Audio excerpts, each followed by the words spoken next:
ಯಾರೆಲ್ಲ ಪೊಲೀಸ್ ಸ್ಪರ್ಧಾ ಆಕಾಂಕ್ಷಿಗಳಿದ್ದೀರಿ, ನೀವೆಲ್ಲ ನಿರಂತರವಾಗಿ ಅಧ್ಯಯನ ಮಾಡಬೇಕು. ಯಾಕೆಂದರೆ ಈ ನಾಗರಿಕ ಪೊಲೀಸ್ ಪೇದೆ ಪರೀಕ್ಷೆಯ ನಂತರ ಡಿಸ್ಟಿಕ್ ಆರ್ಮ್ಡ್ ರಿಸರ್ವ್ DAR ಜಿಲ್ಲಾ ಸಶಸ್ತ್ರ ಮೀಸಲು ಪೊಲೀಸ್ ಪೇದೆ ಹಾಗೂ CAR ಸಿಟಿ ಆರ್ಮ್ಡ್ ರಿಸರ್ವ್ ನಗರ ಸಶಸ್ತ್ರ ಪೊಲೀಸ್ ಪೇದೆ ಹಾಗೂ KSRP ಆದಂತರ KSISF ಪೊಲೀಸ್ ಕಾನ್ಸ್ಟೇಬಲ್ಗಳ ಭರ್ತಿ ನಿರಂತರವಾಗಿ ಪೊಲೀಸ್ ಇಲಾಖೆ ನಡೆಸಲು ಆಲೋಚನೆಯಲ್ಲಿದೆ. ಆದ ಕಾರಣ ನೀವು ಅಭ್ಯಾಸವನ್ನು ನಿರಂತರವಾಗಿ ಮಾಡಿ. ಈ ಒಂದು ಸಾರಿ ಅಭ್ಯಾಸ ನಿರಂತರವಾಗಿದ್ದರೆ ನಿಮ್ಮಲ್ಲಿ 4-5 ಹುದ್ದೆಗಳು ಸಿಗುವ ಎಲ್ಲ ಲಕ್ಷಣಗಳು ಇವೆ. ಆದ ಕಾರಣ ನೀವು KE ಪರೀಕ್ಷೆ ನಡೆಸುವ ಎಲ್ಲ ಪರೀಕ್ಷೆಗಳಿಗೆ ವಿವರಣಾತ್ಮಕವಾಗಿ ಅಧ್ಯಯನ ಮಾಡಿ. ಕರ್ನಾಟಕ ಪರೀಕ್ಷಾ ಪ್ರಾಧಿಕಾರವು ಇಂದಿನ 1-2 ಪರೀಕ್ಷೆಗಳನ್ನು ನಮ್ಮ ಪೊಲೀಸ್ ಇಲಾಖೆಯ ಪರೀಕ್ಷೆಗಳನ್ನು ನಡೆಸಿರುತ್ತದೆ. ಉದಾಹರಣೆಗೆ 545 ಪೊಲೀಸ್ ಸಬ್ ಇನ್ಸ್ಪೆಕ್ಟರ್ ಎಕ್ಸಾಮ್ ಹಾಗೂ ಇನ್ನೊಂದು 404 ಪೊಲೀಸ್ ಸಬ್ ಇನ್ಸ್ಪೆಕ್ಟರ್ ಹುದ್ದೆಗಳಿಗೆ ಪರೀಕ್ಷೆಯನ್ನು ನಡೆಸುವ ಕಾರಣ ನಮ್ಮ ಪೊಲೀಸ್ ಪೇದೆಯ ಪರೀಕ್ಷೆ ಒಂದು ಸಾರಿಯೂ ನಡೆಸಿರುವುದಿಲ್ಲ. ಕರ್ನಾಟಕ ಸ್ಟೇಟ್ ಪೊಲೀಸ್ ಇಲಾಖೆ ನಮ್ಮ ಎಲ್ಲ ಪೊಲೀಸ್ ಕಾನ್ಸ್ಟೇಬಲ್ ಪರೀಕ್ಷೆಯನ್ನು ನಡೆಸಿರುವ ಕಾರಣ ಎಲ್ಲ ಪೊಲೀಸ್ ಪೇದೆಯ ಕಾನ್ಸ್ಟೇಬಲ್ಗಳ ಆಕಾಂಕ್ಷಿಗಳು ಚಿಂತೆಯಲ್ಲಿರುತ್ತೀರಿ ಅಂತ ಅಂದ್ಕೊಂಡಿರುತ್ತೇನೆ. ಏಕೆಂದರೆ ಈ ಪೊಲೀಸ್ ಕಾನ್ಸ್ಟೇಬಲ್ ಪರೀಕ್ಷೆಯನ್ನು ಒಂದು ಸಾರಿ ಮಾಡಿರೋದಕ್ಕೆ ಈ ಕ್ವಶನ್ ಪೇಪರ್ ಯಾವ ರೀತಿ ಇರುತ್ತದೆ, ಯಾವ ಥರ ಅದಕ್ಕೆ ತಯಾರಿ ನಡೆಸಬೇಕು ಎನ್ನುವ ಗೊಂದಲ ಅನೇಕ ಪೊಲೀಸ್ ಕಾನ್ಸ್ಟೇಬಲ್ ಆಕಾಂಕ್ಷಿಗಳಿಗೆ ಇರುತ್ತದೆ. ಆದ ಕಾರಣ ನನಗೆ ತಿಳಿದಷ್ಟು ಜ್ಞಾನವನ್ನು ನಿಮ್ಮೊಂದಿಗೆ ಶೇರ್ ಮಾಡಿಕೊಳ್ಳಲು ಬಯಸುತ್ತೇನೆ. ನೀವು ಮೊದಲನೇದಾಗಿ BD ಪಾಟೀಲ್ ಬುಕ್ ಸಾಮಾನ್ಯ ಜ್ಞಾನ ಆ ಬುಕ್ಕನ್ನು ಅಧ್ಯಯನ ಮುಗಿಸಿದ ನಂತರ ಆಥರ್ ಬುಕ್ಸು ನಿಮ್ಮ ಇಷ್ಟಕ್ಕೆ ಅನುಗುಣವಾಗಿ ಇರ್ತಕ್ಕಂಥ ಆಥರ್ ಪುಸ್ತಕಗಳನ್ನು ಸ್ಟಡಿ ಮಾಡಿ.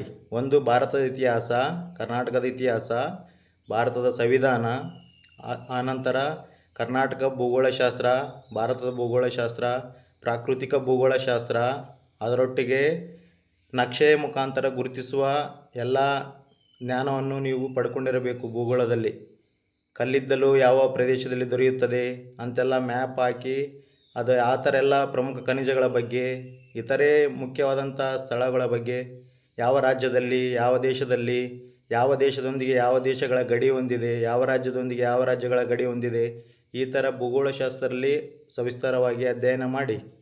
ಆನಂತರ ವಿಜ್ಞಾನಕ್ಕಾಗಿ 4G science RN Ravi sir ಅವರು ಬರೆದಂಥ ಒಂದು ಪುಸ್ತಕ ಅದ್ಭುತವಾಗಿದೆ. ಅದು ಪೊಲೀಸ್ ಕಾನ್ಸ್ಟೇಬಲ್ ಹಾಗೂ PSI ಪೊಲೀಸ್ ಸಬ್ ಇನ್ಸ್ಪೆಕ್ಟರ್ ಹುದ್ದೆಯ ಸಲುವಾಗಿ ಅವರು ಒಳ್ಳೆಯ ಪುಸ್ತಕವನ್ನು ಕೊಟ್ಟಿರುತ್ತಾರೆ. ಆ ಪುಸ್ತಕವನ್ನು ಅಧ್ಯಯನ ಮಾಡಿ. ನಂತರ ನಿಮಗೆ KEಯಿಂದ ನಡೆಸುವ PUC ಮೇಲೆ ಅಂದರೆ ಪೊಲೀಸ್ ಕಾನ್ಸ್ಟೇಬಲ್ ಕ್ವಾಲಿಫಿಕೇಷನ್ PUC ಮೇಲೆ ನಡೆಯತಕ್ಕಂಥ ಬೇರೆ ಹುದ್ದೆಗಳಿಗೆ 7ರಿಂದ 8 ಪರೀಕ್ಷೆಗಳನ್ನು KE ನಡೆಸಿರುವ ಕಾರಣ ಅದೇ ಥರ ಆ ಕ್ವಶನ್ ಪೇಪರ್ ಥರನೇ ನಮ್ಮ PUC ಮೇಲಿರುವ ನಾಗರಿಕ ಪೊಲೀಸ್ ಕಾನ್ಸ್ಟೇಬಲ್ ಹಾಗೂ ಉಳಿದಂಥ DAR, CAR, ಆನಂತರ KSRP, KSISF ಪರೀಕ್ಷೆಗಳು ಬಹುತೇಕವಾಗಿ ಅದೇ ಥರ ಇರುತ್ತವೆ. ಆದ ಕಾರಣ ಚಿಗುರು ಪಬ್ಲಿಕೇಶನ್ ಹೊರಡಿಸಿದ ಅಂತರಾಳ ಎನ್ನುವ ಈ ಪುಸ್ತಕದಲ್ಲಿ ಕ್ರಮೇಣ 30 ಪ್ರಶ್ನೆ ಪತ್ರಿಕೆಗಳು ಇವೆ. ಈ ಪ್ರಶ್ನೆ ಪತ್ರಿಕೆಗಳು ಬಹುತೇಕವಾಗಿ KE ನಡೆಸಿದಂಥ ಪರೀಕ್ಷೆಯ ಸವಿಸ್ತಾರವಾಗಿ ಪ್ರಶ್ನೆ ಪತ್ರಿಕೆಗಳನ್ನು ನೀಡಿದ್ದು, ಈ ಪುಸ್ತಕವು ನೀವು ತೆಗೆದುಕೊಳ್ಳುವುದರಿಂದ KE ನಡೆಸಿದಂಥ ಎಲ್ಲ ಕ್ವಶನ್ ಪೇಪರ್ಗಳು ಇದರಲ್ಲಿ ಲಭ್ಯವಿದೆ. ಆದ ಕಾರಣ ಈ ಒಂದು ಪುಸ್ತಕವನ್ನು ತೆಗೆದುಕೊಳ್ಳಿ. ಹಾಗೂ ಮಾನಸಿಕ ಸಾಮರ್ಥ್ಯವು ಈ ಪುಸ್ತಕದಲ್ಲಿರ್ತಕ್ಕಂಥ ಎಲ್ಲ ಮಾನಸಿಕ ಸಾಮರ್ಥ್ಯವನ್ನು ಪ್ರಾಕ್ಟೀಸ್ ಮಾಡಿ. ಹಾಗೂ ನೀವು ಕಂಪ್ಯೂಟರ್ ವಿಷಯ ಕುರಿತಂತೆ 5ರಿಂದ 6, ಒಂದೊಂದು ಸಾರಿ ಬರದೇ ಇರಬಹುದು, 4ರಿಂದ 5, 5ರಿಂದ 6 ಪ್ರಶ್ನೆಗಳು ಬರುವ ಸಾಧ್ಯತೆ ಇದೆ. ಆದ ಕಾರಣ ಹಳೆಯ ಪ್ರಶ್ನೆ ಪತ್ರಿಕೆಯಲ್ಲಿ ಇರುವಂಥ ಕಂಪ್ಯೂಟರ್ ನಾಲೆಜ್ ಬಗ್ಗೆ ನಮಗೆ ಬೇಸಿಕ್ ನಾಲೆಜ್ ಇದ್ದರೆ ಸಾಕು. ಆನಂತರ ಆ ಕಂಪ್ಯೂಟರ್ ಬೇಸಿಕ್ ನಾಲೆಜ್ ಕುರಿತಂತೆ ಈ ಹಳೆಯ ಪತ್ರಿಕೆಗಳಲ್ಲಿ ಓದಿ ಅದನ್ನು ಪ್ರಾಕ್ಟೀಸ್ ಮಾಡಿ, ಮನನ ಮಾಡಿ. ಆನಂತರ ನಿಮಗೆ ಬೇಕಾದಂಥ ಈ ನೈತಿಕ ಶಿಕ್ಷಣದ ಬಗ್ಗೆ, ನೈತಿಕ ಶಿಕ್ಷಣ ನಮ್ಮ ಜ್ಞಾನ ಆಧಾರಿತವಾದ ಕ್ವಶನ್ಗಳು ಇರುತ್ತವೆ. ಅದು ನಮ್ಮ ಥಿಂಕಿಂಗ್ ಮೇಲೆ ಮಾಡಲಾಗುತ್ತದೆ. ವಿಶೇಷವಾಗಿ ಇನ್ನೊಂದು ಹೇಳುವುದೇನೆಂದರೆ, ವಿಶೇಷವಾಗಿ ನಮ್ಮ ಪೊಲೀಸ್ ಇಲಾಖೆಯ ಕುರಿತು ಭಾಳಷ್ಟು ಮಾಹಿತಿ ತಿಳಿದುಕೊಳ್ಳಿ. ಏಕೆಂದರೆ ಪೊಲೀಸ್ ಇಲಾಖೆಯ ಕುರಿತಂತೆ 4-5 ಪ್ರಶ್ನೆಗಳು ಬರುವ ಸಾಧ್ಯತೆ ಇರುತ್ತದೆ. ಆದ ಕಾರಣ ಆನಂತರ ನಿಮಗೆ ಪ್ರಚಲಿತ ಘಟನೆಗಳಾಗಲಿ ಇನ್ನು ಹೆಚ್ಚಿನ ಅಧ್ಯಯನ ಮಾಡುವುದಕ್ಕಾಗಿ ಡಾಕ್ಟರ್ ಅಮರೇಶ್ ಪೋತ್ನಾಳ್ ಸರ್ ಅವರ ಪ್ರಚಲಿತ ವಿಡಿಯೋಗಳು ಹಾಗೂ ಸ್ಟ್ಯಾಟಿಕ್ GK ಆಧಾರಿತವಾಗಿ ಚೆನ್ನಾಗಿ ಮೂಡಿಬರುವ ಕಾರಣ ಅವರ ಅನೇಕ ವಿಡಿಯೋಗಳನ್ನು ನೀವು ಸಬ್ಸ್ಕ್ರೈಬ್ ಮಾಡಿಕೊಂಡು ಅಧ್ಯಯನ ಮಾಡಿ.